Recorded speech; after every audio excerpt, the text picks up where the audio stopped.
नमस्कार, सुबह 7 बजे की खबरों में आपका स्वागत है। मैं हूं दीपक डोभाल। शुरुआत हेडलाइंस के साथ। कुलभूषण जाधव पर अंतर्राष्ट्रीय अदालत में फैसला सुरक्षित। भारत का पाकिस्तान पर साजिश का आरोप, सजाए मौत खत्म करने की मांग।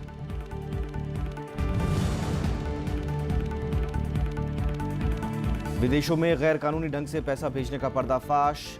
24 करोड़ 64 लाख के आयात पर चुकाए 2200 करोड़। 13 कंपनियों पर सीबीआई का शिकंजा।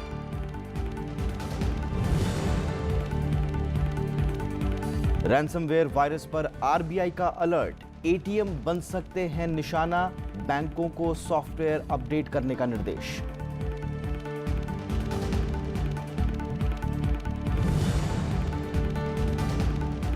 दिल्ली में गर्मी ने तोड़ा 6 साल का रिकॉर्ड। बांदा में पारा 47 के पार।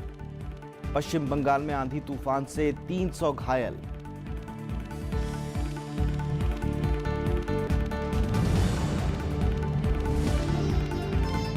और एटीपी की ताजा रैंकिंग में यूकी भांबरी ने लगाई 32 पायदान की छलांग। एकल टेनिस में फिर बने भारत के नंबर 1 खिलाड़ी। महिला क्रिकेट में दीप्ति और पूनम का रिकॉर्ड।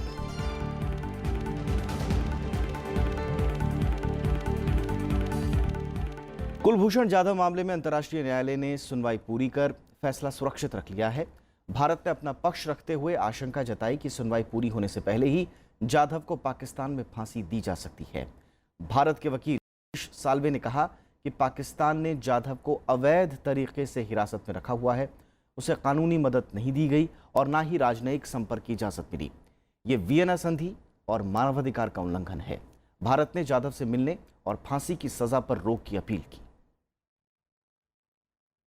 भारतीय नौसेना के पूर्व अधिकारी कुलभूषण जाधव की पाकिस्तान में मौत की सजा पर हैग स्थित अंतर्राष्ट्रीय न्यायालय में सोमवार को सुनवाई हुई। In that request, India states that the alleged violation of the Vienna Convention by Pakistan has prevented India from exercising its rights under the convention and has deprived Mr. Jadhav from the protection accorded under the convention. विदेश मंत्रालय के अधिकारी दीपक मित्तल और VD Sharma ने मामले को प्रशासनिक रूप से पेश किया। उन्होंने कहा कि पाकिस्तान की कैद में बंद कुलभूषण जाधव को किसी भी प्रकार की कानूनी सहायता लेने से रोका गया। ये वियना कन्वेंशन और मानवीय परंपराओं के भी खिलाफ है। India was informed on 25 March 2016 that an Indian national was allegedly arrested on 3 March 2016. India, on that very day, sought consular access to the said individual. The request did not evoke any response. On 30 March 2016, India sent a reminder reiterating the request for consular access at the earliest. Despite a number of such reminders for consular access sent by India, there has been no response and all these requests fell on deaf ears. वहीं counsellor Harish Salve ने कानूनी रूप से भारत के पक्ष को रखा। उन्होंने कहा कि सुनवाई पूरी होने तक जाधव के खिलाफ मौत की सजा को रोका जाए। हरीश साल्वे ने कहा कि पाकिस्तान के रवैये से भारत को शक है कि कुलभूषण जाधव के मामले में तथ्यों को छुपाया जा रहा है। इस कारण वो अंतर्राष्ट्रीय न्यायालय में सुनवाई पूरी होने के पहले ही जाधव को फांसी दे सकता है। Availability of a right to seek a clemency is not relevant. This is particularly so in the facts and circumstances of the case where any right to a petition for clemency is really illusory.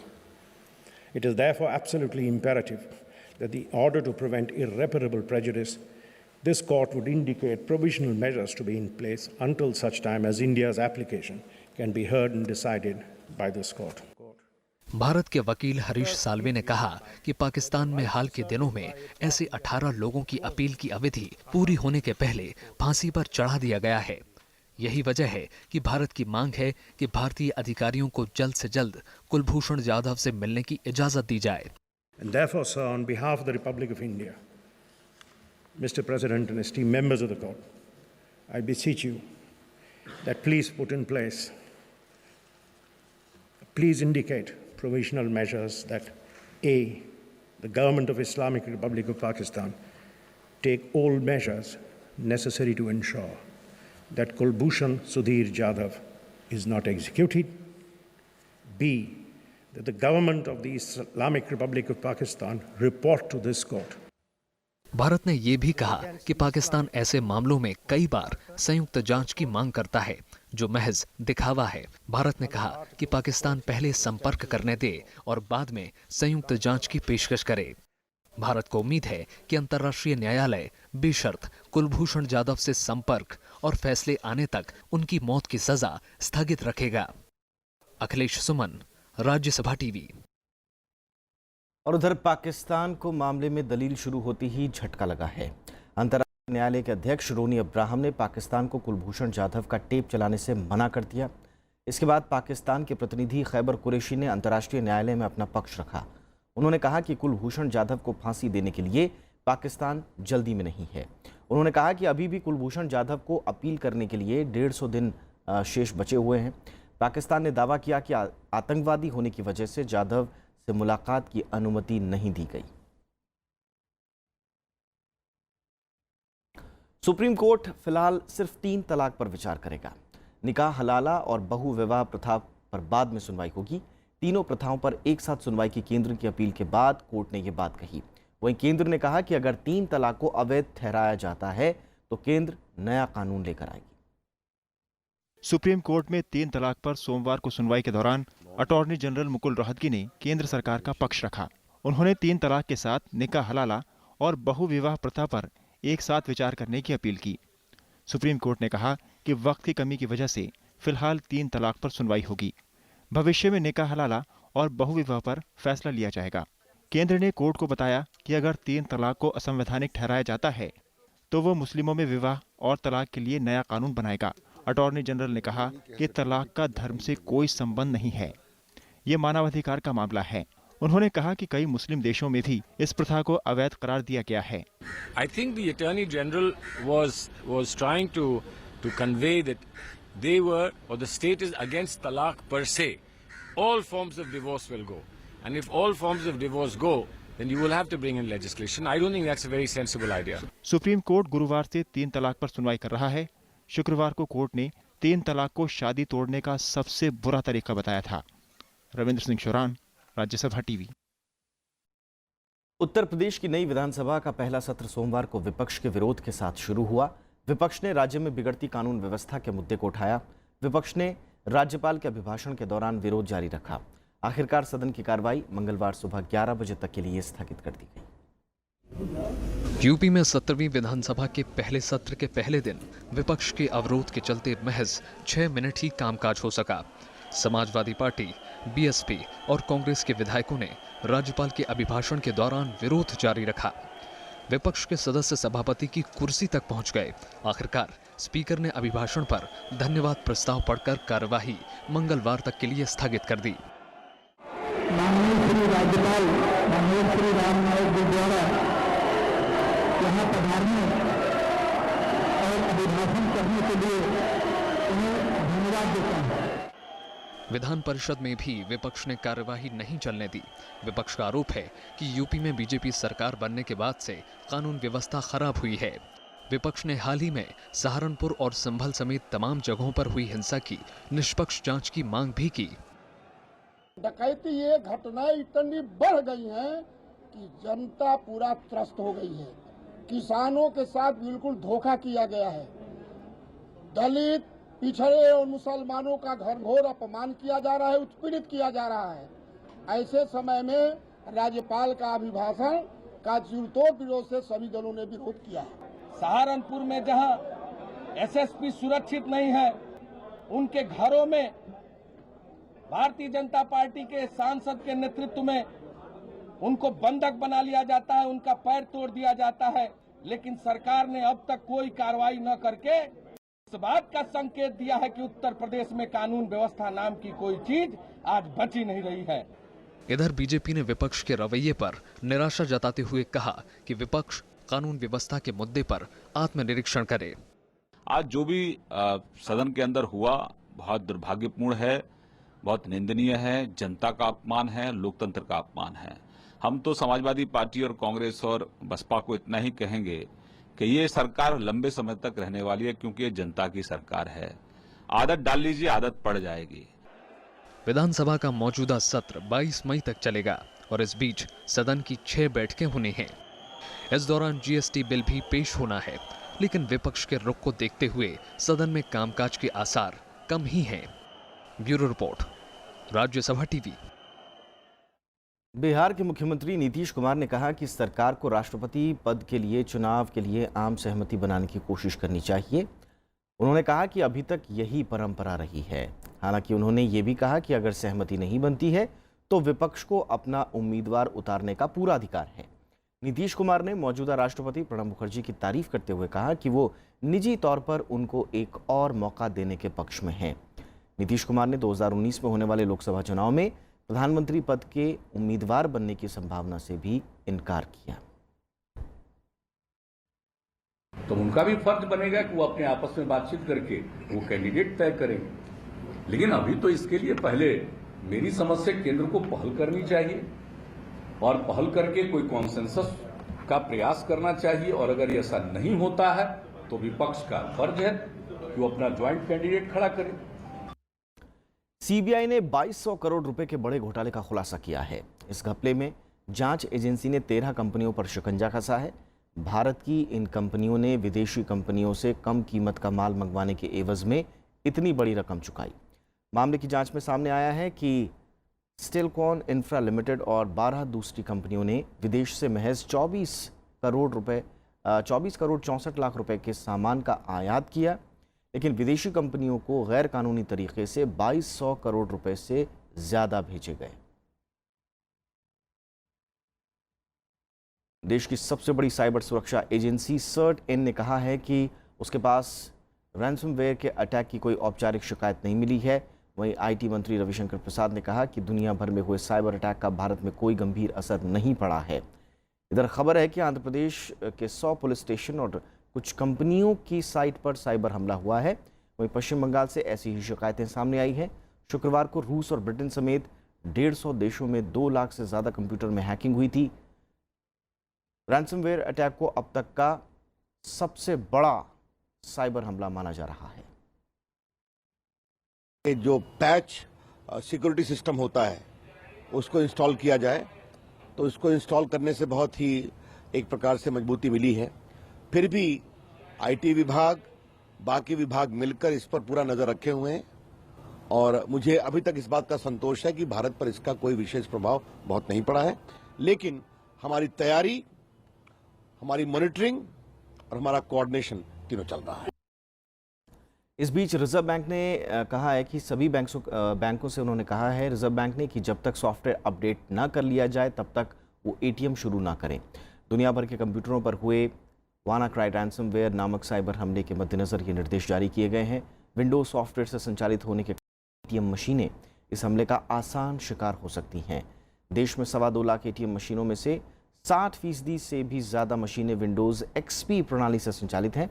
इस बीच Microsoft company ने कहा है कि उसने Windows XP की सुरक्षा के लिए विशेष अपडेट बना दिया है। हालांकि एटीएम संचालकों का कहना है कि संभावित साइबर हमले से उपभोक्ताओं को कोई खतरा नहीं होगा। फिलहाल एक छोटे से ब्रेक के लिए रुक रहे हैं, जल्द हाजिर होंगे।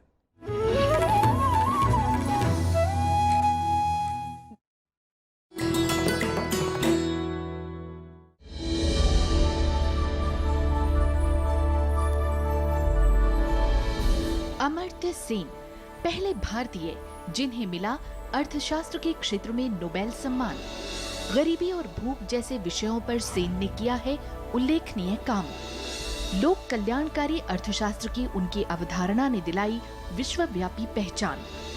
वर्ष 2010 में सर्वाधिक प्रभावशाली व्यक्तियों की टाइम मैगजीन की सूची में शामिल था उनका नाम।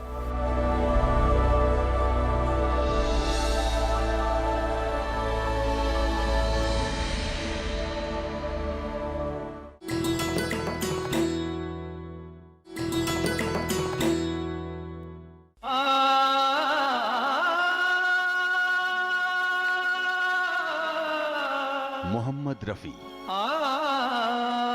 हिंदी सिने संगीत की अजीम शख्सियत।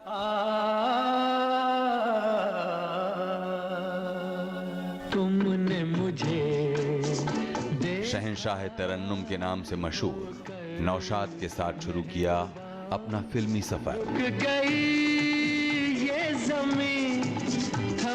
36 साल में गाए 28,000 से ज्यादा गीत, वो गीत जो आज भी गूंजते हैं घर घर। फिल्मी गायन के इस शानदार सफर में उन्होंने 11 भाषाओं में गाए गीत। सिने संगीत के क्षेत्र में अमूल्य योगदान के लिए मोहम्मद रफी को मिला 1967 में पद्मश्री सम्मान। संग संग तुम भी गुनगुनाओगे, हाँ तुम मुझे यूं भुला न पाओगे, हो तुम मुझे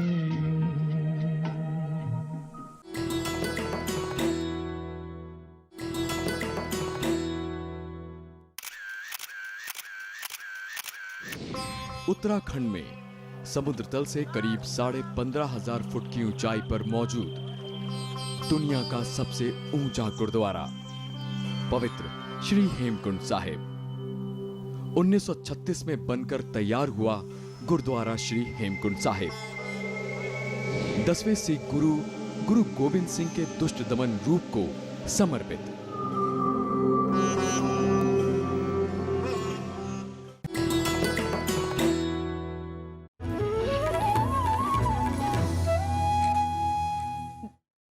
भारत दौरे पर आए फिलिस्तीन के राष्ट्रपति महमूद अब्बास आज प्रधानमंत्री नरेंद्र मोदी से मुलाकात कर कई अहम मुद्दों पर चर्चा करेंगे। इस दौरान दोनों देशों के बीच कई समझौतों पर हस्ताक्षर की उम्मीद है। राष्ट्रपति महमूद अब्बास का आज राष्ट्रपति भवन में औपचारिक स्वागत किया जाएगा। इसके बाद वे राष्ट्रपति प्रणब मुखर्जी और उपराष्ट्रपति मोहम्मद हामिद अंसारी और विदेश मंत्री सुषमा स्वराज से भी मिलेंगे। इससे पहले कल उन्होंने नोएडा में सीडैक कंप्यूटर परिसर का अवलोकन किया। वे भारत के सहयोग से अपने यहाँ कंप्यूटर तकनीक के उपयोग को बढ़ाना चाहते हैं। प्रधानमंत्री नरेंद्र मोदी जुलाई में इजरायल की यात्रा करने वाले हैं। ऐसे में राष्ट्रपति महमूद अब्बास की दिल्ली यात्रा काफ़ी अहम मानी जा रही है। प्रधानमंत्री नरेंद्र मोदी ने देश में नदियों की स्थिति को लेकर चिंता जताई है और नर्मदा नदी के संरक्षण के लिए उठाए जा रहे कदमों की तारीफ की। वो सोमवार को अमरकंटक में नर्मदा सेवा यात्रा के समापन कार्यक्रम में शामिल हुए। प्रधानमंत्री नरेंद्र मोदी सोमवार को मध्य प्रदेश के अमरकंटक में नर्मदा सेवा यात्रा के समापन कार्यक्रम में शामिल हुए। यहां उन्होंने नर्मदा मंदिर में विशेष पूजा अर्चना की। इस मौके पर प्रधानमंत्री नरेंद्र मोदी ने देश में नदियों की स्थिति पर चिंता जताई और उनके संरक्षण पर जोर दिया। हिंदुस्तान में कई नदियां हैं, नक्शे पर निशान है, पानी का नामो निशान नहीं है। नर्मदा सेवा यात्रा की सफलता, ये सफलता भी सरकार की ताकत के भरोसे नहीं हुआ है, ये जनता जनार्दन की ताकत के भरोसे हुआ। समारोह में मध्य प्रदेश सरकार की ओर से नर्मदा संरक्षण के लिए रोड मैप जारी किया गया। नदी की कैचमेंट एरिया में 6 करोड़ पौधे लगाने और किनारे बसे 18 शहरों में वाटर ट्रीटमेंट प्लांट बनाने का ऐलान किया गया। मध्य प्रदेश के मुख्यमंत्री शिवराज सिंह चौहान ने पिछले साल दिसंबर में नर्मदा सेवा यात्रा की शुरुआत की थी, जो कई शहरों और इलाकों से होते हुए नर्मदा उद्गम स्थल अमरकंटक में पूरी हुई है। Bureau report, Rajya Sabha TV. Odisha और मणिपुर में राज्यसभा की 2 सीटों पर उपचुनाव के लिए सोमवार को नामांकन का काम पूरा हो गया। ओडिशा से सत्ताधारी बीजेडी की तरफ से प्रताप केशरी देव ने नामांकन भरा। उनकी जीत पक्की मानी जा रही है। राज्य की 147 सदस्यों वाली विधानसभा में बीजेडी के 117 विधायक हैं। वहीं मणिपुर में बीजेपी के केबी सिंह और कांग्रेस के ई द्विजामणि के बीच मुकाबला है। नामांकन पत्रों की जांच आज होगी। जरूरत पड़ने पर 25 मई को मतदान होगा।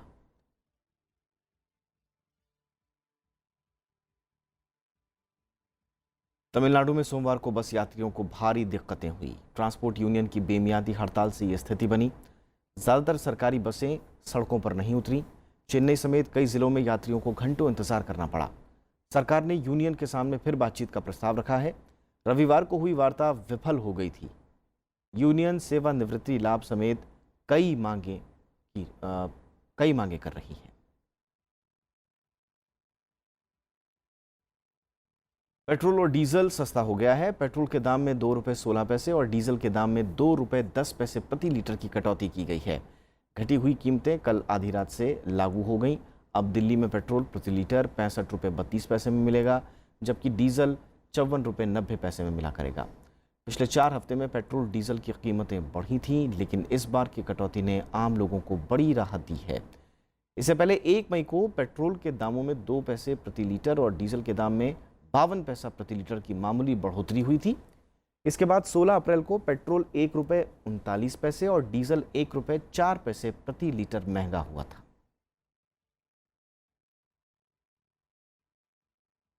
अप्रैल माह के दौरान भारत का निर्यात 19.77% बढ़कर 2,463 करोड़ डॉलर तक पहुंच गया है। सोमवार को वाणिज्य मंत्रालय ने व्यापार से जुड़े ताज़े आंकड़े जारी किए। इन आंकड़ों के हिसाब से पेट्रोलियम, टेक्सटाइल, इंजीनियरिंग और जेवरात का निर्यात बेहतर हुआ है। इस दौरान आयात में भी 49.07% का इजाफा हुआ है। हालांकि इस बीच सोने के आयात में आई तेजी की वजह से व्यापार घाटा भी बढ़कर 1,324 करोड़ डॉलर हो गया।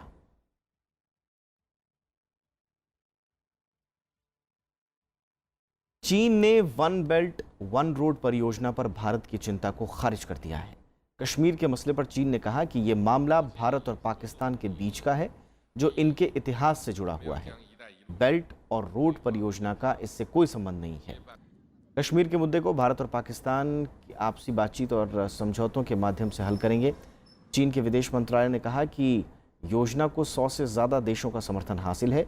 भारत ने शनिवार को कहा था कि उसकी संप्रभुता और क्षेत्रीय अखंडता पर असर डालने वाली किसी परियोजना में वो शामिल नहीं होगा। भारत से कोई प्रतिनिधि सम्मेलन में शामिल नहीं हुआ था। ये गलियारा पाकिस्तान अधिकृत कश्मीर से गुजर रहा है। सीरिया के आईएस के कब्जे वाले इलाके में पिछले 2 दिनों से जारी हवाई हमले में कम से कम 32 लोग मारे गए, जबकि बड़ी तादाद में लोग हताहत हुए हैं। इस बीच सीरिया के लिए संयुक्त राष्ट्र के दूत ने कहा कि सरकार और विपक्ष के बीच जिनेवा में ताज़ा दौर की शांति वार्ता गंभीर है। हालांकि सीरियाई राष्ट्रपति बशर अल असद ने इसे दिखावा करार दिया। सीरिया में पिछले 5 सालों से जारी संघर्ष में अब तक लाखों लोग मारे जा चुके हैं, जबकि बड़ी तादाद में लोग पलायन को मजबूर हुए।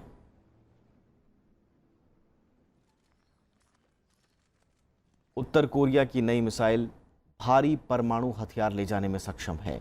उत्तर कोरिया ने सोमवार को यह दावा किया कि मिसाइल की मारक क्षमता 4500 किलोमीटर से ज़्यादा की है। उत्तर कोरिया ने रविवार को इसका परीक्षण किया था। इस दौरान नेता किम जोंग उन की भी मौजूद थे। पिछले साल की शुरुआत से उत्तर कोरिया दर्जनों मिसाइल परीक्षण कर चुका है। दक्षिण कोरिया के राष्ट्रपति मून जाए इन ने परीक्षण की निंदा की। उन्होंने कहा कि उत्तर कोरिया रवैया बदलेगा तभी बातचीत मुमकिन है। इधर रूस के राष्ट्रपति पुतिन ने भी परीक्षण को खतरनाक बताया। उन्होंने कहा कि हम परमाणु ताकत को बढ़ावा देने वालों के खिलाफ हैं। हालांकि उत्तर कोरिया को डराने की जगह उन्होंने उससे बातचीत पर जोर दिया।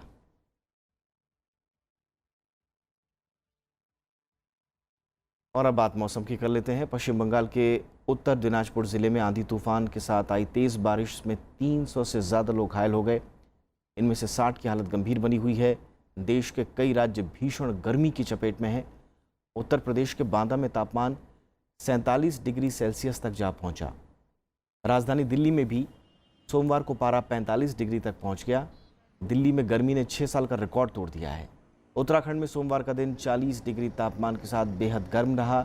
राजस्थान के चुरू में पारा 46 डिग्री सेल्सियस के पार है। ओडिशा, तेलंगाना, पंजाब, हरियाणा में भी गर्मी से लोगों का बुरा हाल है। तापमान बढ़ने से पानी के स्रोत भी सूखने लगे हैं। गुजरात के डांग में लोग पानी की भारी किल्लत से जूझ रहे हैं। चैलेंजर टूर्नामेंट में अच्छा प्रदर्शन कर रहे भारतीय टेनिस खिलाड़ी यूकी भांबरी ने एटीपी की ताज़ा विश्व रैंकिंग में 32 पायदान की छलांग लगाई है। इसके साथ ही भांबरी एक बार फिर भारत के नंबर 1 एकल टेनिस खिलाड़ी बन गए हैं। पिछले हफ्ते उज़्बेकिस्तान में कार्शी चैलेंजर टूर्नामेंट के सेमीफाइनल में पहुंचने वाले यूकी अब रैंकिंग में 241 नंबर पर पहुंच गए हैं। राजकुमार रामनाथन के नीचे खिसकने की वजह से भी भांबरी भारतीय खिलाड़ियों में नंबर 1 पर काबिज हुए हैं। रामनाथन कार्शी टूर्नामेंट के पहले दौर में हार गए थे। भारतीय महिला क्रिकेट टीम की दीप्ति शर्मा और पूनम राउत ने सबसे बड़ी साझेदारी का नया रिकॉर्ड कायम किया है। दक्षिण अफ्रीका में खेली जा रही 4 देशों की वनडे सीरीज के 8वें मैच में इस जोड़ी ने यह कारनामा किया। दीप्ति और पूनम ने आयरलैंड के खिलाफ पहले विकेट के लिए 320 रन जोड़कर महिला वनडे अंतर्राष्ट्रीय क्रिकेट का रिकॉर्ड बनाया। महिला वनडे क्रिकेट में 300 रन की ये पहली साझेदारी है। हालांकि दीप्ति शर्मा दोहरे शतक से चूक गईं।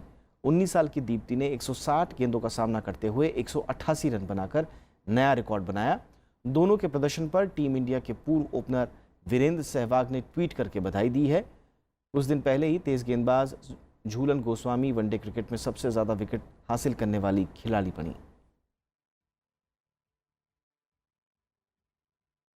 और आखिर में जाते जाते हेडलाइंस एक बार फिर से। जाधव पर अंतर्राष्ट्रीय अदालत में फैसला सुरक्षित। भारत का पाकिस्तान पर साजिश रचने का आरोप, सजाए मौत खत्म करने की मांग।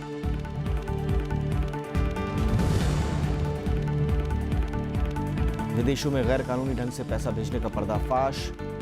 24 करोड़ 64 लाख के आयात पर चुकाए 2200 करोड़। 13 कंपनियों पर सीबीआई ने कसा शिकंजा।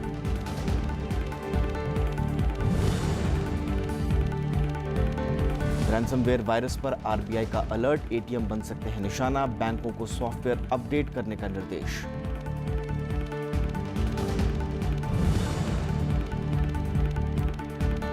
दिल्ली में गर्मी ने तोड़ा 6 साल का रिकॉर्ड। बांदा में पारा 47 के पार। पश्चिम बंगाल में आंधी तूफान से 300 घायल।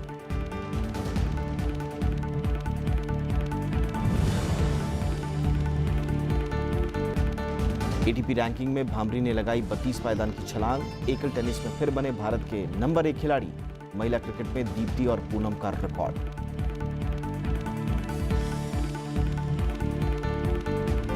तो फिलहाल खबरों में इतना ही। आगे देखिए देश दिशा।